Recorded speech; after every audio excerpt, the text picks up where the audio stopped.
अर्जुन दूसरे गांव में दावत खाकर अपने गांव वापस लौट रहा था। दावत में देर हो जाने की वजह से उसे वहां से निकलते निकलते रात हो गई थी। आसमान में अंधेरा फैल चुका था और गांव की कच्ची सड़क पर दूर दूर तक कोई दिखाई नहीं दे रहा था। अर्जुन अकेला ही अपने गांव की तरफ चला जा रहा था। उसके गांव तक पहुंचने में अभी काफी समय लगना था। रास्ता सुनसान था। दिन में जिस रास्ते पर लोगों की आवाज आ ही रहती थी, उसी रास्ते पर अब रात के सन्नाटे के अलावा कुछ सुनाई नहीं दे रहा था। अर्जुन धीरे धीरे कदम बढ़ाते हुए आगे जा रहा था। दावत में काफी समय बिताने के कारण वह थोड़ा थका हुआ भी था। दावत में तो आज काफी देर हो गई।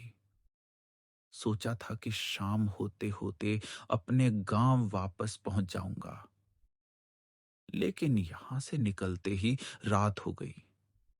ऊपर से मेरा गांव भी अभी काफी दूर है। अब पता नहीं घर पहुंचते पहुंचते कितनी रात हो जाएगी। अर्जुन कुछ दूर और चला। रास्ते में चारों तरफ अंधेरा था। कभी कभी हवा चलने पर पेड़ों के पत्तों की आवाज सुनाई देती और फिर रास्ता पहले की तरह शांत हो जाता। अर्जुन चलते चलते बार बार आगे की तरफ देख रहा था। अभी इतनी रात में अकेले अपने गांव तक जाना भी ठीक नहीं है। रास्ता भी काफी लंबा है और मैं दावत से लौटते लौटते थक भी अर्जुन कुछ देर तक इसी बात के बारे में सोचता हुआ चलता रहा। तभी अचानक उसके दिमाग में अपने दोस्त दीपक का ख्याल आया। दीपक इसी गांव में रहता था जहां से होकर अर्जुन अभी गुजर रहा था। दीपक का ख्याल आते ही अर्जुन को लगा कि अब उसे इतनी रात में अकेले लंबा रास्ता तय करने की जरूरत नहीं पड़ेगी। वह अपने गांव जाने वाले रास्ते से मुड़कर दीपक के गांव की तरफ जाने लगा। दीपक का गांव ज्यादा दूर नहीं था। अर्जुन उस रास्ते पर आगे बढ़ता गया। रात के कारण रास्ता सुनसान था, लेकिन अर्जुन को पता था कि दीपक इसी गांव में रहता है। इसलिए वह बिना ज्यादा चिंता किए आगे बढ़ता रहा। चलो, अब ज्यादा परेशानी नहीं होगी। दीपक के घर पहुंच जाऊंगा तो रात भी वहीं आराम से निकल जाएगी। सुबह उठकर अपने गांव चला जाऊंगा। आखिर दोस्त का घर है। रात में पहुंचने पर भी कोई दिक्कत नहीं। अर्जुन को दूर से हल्की रोशनी दिखाई दी।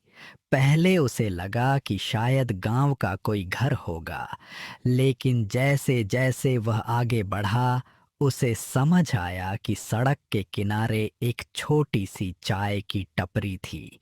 अरे, यहाँ तो चाय की दुकान है। इतनी रात में भी दुकान खुली हुई है। अर्जुन चाय की टपरी की तरफ बढ़ने लगा। दुकान छोटी सी थी और उसके अंदर हल्की रोशनी जल रही थी। रात के सन्नाटे में वह छोटी सी दुकान दूर से ही दिखाई दे। अर्जुन धीरे धीरे चलते हुए दुकान के पास पहुंचा। उसने एक नजर दुकान की तरफ देखा और फिर आगे बढ़ने लगा। उसका इरादा बस इतना था कि दुकान के पास से होकर दीपक के घर की तरफ चला जाए।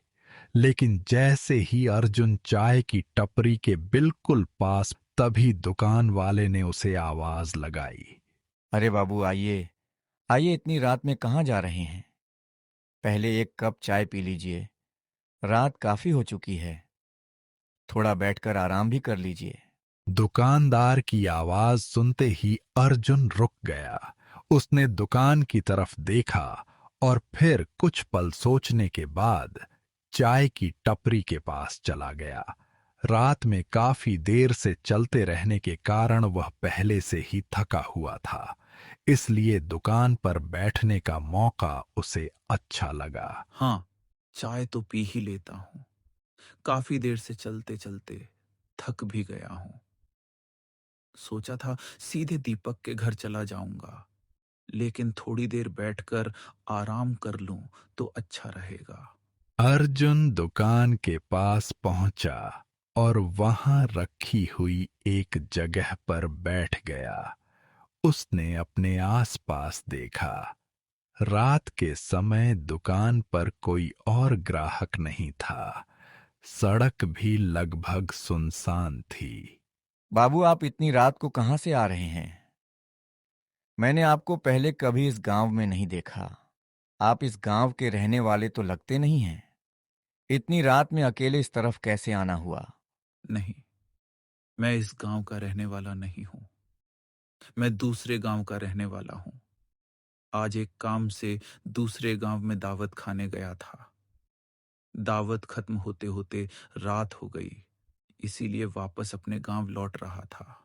अच्छा बाबू, तो आप दूसरे गांव से आ रहे हैं, लेकिन इतनी रात में अपने गांव तक अकेले जाना थोड़ा मुश्किल होगा। आपका गांव यहां से कितनी दूर है? मेरा गांव यहां से काफी दूर है। अगर अभी अपने गांव की तरफ निकलता हूं तो पहुंचते पहुंचते काफी रात हो जाएगी। इसी वजह से मैंने सोचा कि आज रात अपने दोस्त दीपक के घर रुक जाता हूं। दीपक? कौन दीपक बाबू? क्या वो इसी गांव में रहता है? हाँ, दीपक इसी गांव में रहता है। वो मेरा बहुत अच्छा दोस्त है। काफी समय से हम दोनों एक दूसरे को जानते हैं। मुझे याद आया कि उसका घर इसी गांव में है, इसलिए मैंने सोचा कि आज रात उसी के घर रुक जाऊंगा और सुबह अपने गांव चला जाऊंगा। अर्जुन की बात सुनकर दुकानदार उसकी तरफ ध्यान से देखने लगा। अच्छा बाबू, तो आप दीपक से मिलने जा रहे हैं, लेकिन आपको उसके घर का रास्ता अच्छी तरह मालूम है ना? रात में पहली बार आने वाले आदमी के लिए गांव के अंदर रास्ता ढूंढना थोड़ा मुश्किल हो सकता है। हाँ, मुझे रास्ता मालूम है। मैं पहले भी दीपक के घर आ चुका हूं। बस काफी समय हो गया है, इसीलिए रात में रास्ता थोड़ा अलग लग रहा है। लेकिन गांव के अंदर पहुंच जाऊंगा तो उसका घर आसानी से मिल जाएगा। ठीक है बाबू, वैसे आप काफी थके हुए लग रहे हैं। पहले आराम से चाय पी लीजिए, फिर आगे जाइएगा। हाँ, आज सच में काफी थक गया हूं। दावत में भी काफी देर हो गई और उसके बाद यहां तक पैदल आते आते हालत खराब हो गई।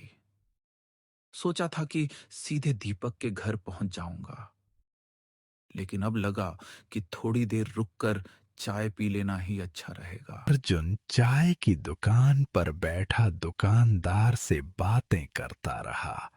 रात का सन्नाटा चारों तरफ फैला हुआ था और उस सुनसान रास्ते पर उस समय अर्जुन और दुकानदार के अलावा कोई दिखाई नहीं दे रहा था। अगली सुबह गांव में अचानक खबर फैल गई कि गांव के बाहर एक अजनबी आदमी का शव पड़ा हुआ है। खबर मिलते ही गांव के कुछ लोग वहां इकट्ठा हो गए। किसी को भी समझ नहीं आ रहा था कि आखिर वह आदमी कौन था और इतनी सुबह गांव के बाहर उसकी ऐसी हालत कैसे हुई। अरे भाई, यह आदमी कौन है? मैंने तो इसे पहले कभी हमारे गांव में नहीं देखा। आखिर यह यहाँ आया कैसे? और इसके साथ ऐसा क्या हुआ? मुझे भी समझ नहीं आ रहा है। रात में तो यहां ऐसा कुछ दिखाई नहीं दिया था। सुबह सुबह जब लोगों ने देखा तब जाकर सबको इसके बारे में पता चला। लगता है बेचारा किसी दूसरे गांव से आया होगा, लेकिन इसकी हालत देखकर तो लगता है कि इसके साथ रात में कुछ बहुत गलत हुआ है। आखिर ये आदमी इतनी रात को यहां कर क्या रहा था? गांव के लोग आपस में तरह तरह की बातें कर ही रहे थे। कोई उस आदमी को पहचानने की कोशिश कर रहा था तो कोई उसके बारे में अंदाजा लगा रहा था। तभी थोड़ी दूर पर खड़ा एक बुजुर्ग उन लोगों की बातें सुन रहा था। कुछ देर तक चुप रहने के बाद उस बुजुर्ग ने अजीब आवाज में वहां मौजूद लोगों से कहा, जो भी रात में उस चाय की टपड़ी के पास से गुजरेगा, उसकी मौत तो होगी ही ना। बुजुर्ग की बात सुनकर वहां मौजूद लोग एक दूसरे का चेहरा देखने लगे। किसी को उसकी बात समझ नहीं आई।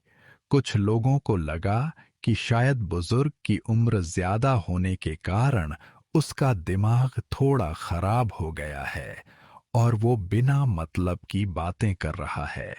अरे रहने दो बाबा। आप भी सुबह सुबह कैसी बातें कर रहे हो? हमें पहले यह पता करना चाहिए कि यह आदमी कौन है और इसके साथ आखिर हुआ क्या है। हाँ, बुजुर्ग की बातों पर ध्यान मत दो। पता नहीं क्या क्या बोलते रहते हैं। हमें इस आदमी को पहचानने की कोशिश करनी चाहिए। लोगों ने बुजुर्ग की बातों पर ज्यादा ध्यान नहीं दिया और फिर से उस आदमी के बारे में आपस में बातचीत करने लगे। किसी को भी अंदाजा नहीं था कि कुछ ही देर में वहां पहुंचने वाला एक आदमी इस अजनबी को पहचान लेगा। तभी अचानक भीड़ के बीच से एक आदमी तेजी से वहां आता दिखाई दिया। वह दीपक था। गांव में भीड़ लगी देखकर दीपक भी वहां पहुंच गया था। जैसे ही उसकी नजर जमीन पर पड़े आदमी पर गई, वो कुछ पल के लिए वहीं रुक गया। ये कौन है? यहाँ इतनी भीड़ क्यों लगी है? आखिर हुआ क्या है? दीपक धीरे धीरे आगे बढ़ा और उस आदमी को ध्यान से देखने लगा। जैसे ही उसने उसका चेहरा पहचाना, उसके होश उड़ गए। वो कुछ पल तक कुछ बोल ही नहीं पाया। नहीं, ये नहीं हो सकता। ये तो अर्जुन है। ये मेरा दोस्त अर्जुन है। लेकिन ये यहाँ कैसे आ गया? और इसकी यह हालत कैसे हुई? दीपक की आवाज सुनकर आसपास खड़े गांव वाले उसकी तरफ देखने लगे। अब तक जिसे सब एक अजनबी समझ रहे थे, उसे दीपक अपना दोस्त बता रहा था।